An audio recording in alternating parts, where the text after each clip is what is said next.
هذه الحكومة حكومة حل وليست حكومة إزمات.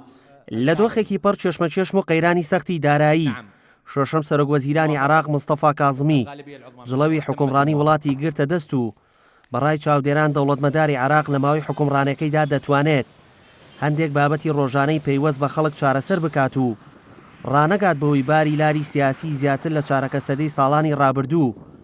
ڕاست بکاتەوە. ڕاستە حکوومەتەکەی کە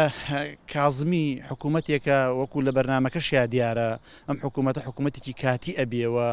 ڕاگوزەر ئەبێەوە سەرکردایەتی ئەم قۆناغە دەکا بۆ هەڵبژاردننی پێشوەختە ئەوەی ئەم کابینەوە حکوومەتە دەستی بۆ دەبات چارەسەرکردنی کێشەکانە کە پەیوەندی بە ژیانی ڕۆژانی خەڵکەوەی پێویستی بە پەیوەندی بە بار و گوزەرانی خەڵک و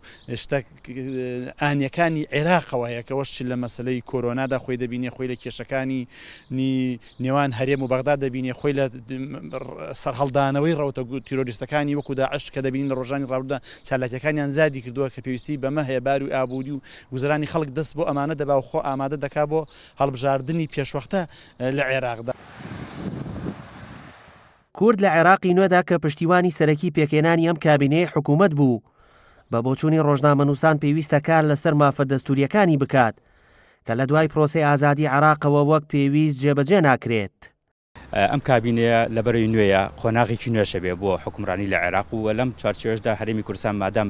لە دوای ڕفرەندوم بۆ ئەوانەوە گەڕاوەتەوە بۆ عێراق و ئەتوانێت کە سازش لەسەر مافەکانی خۆی نەکات و بە پاکێجێکی دەستوری و بە پشتبەستن بە دەستورەوە پاکێجی ماف و مافە دەستوری و حەقەکانی خۆی وەربگرێتەوە لەوێ نەک وەک ئێستا بڵین ئەگەر مەسەلە گەڕانەوە بۆ بەغابێت تەنها لە پێناوی پارە و موچە و چەند پۆستێک پڕکردێتەوە ئەمە گەڕانەوەیکی خراپە بەڵکو پێویستی بەو گەڕانەوەیە کە بەهێزشی تۆکمەترەوە بە یەکریزێکی لایەنە کوردستانیەکان لە بەخا.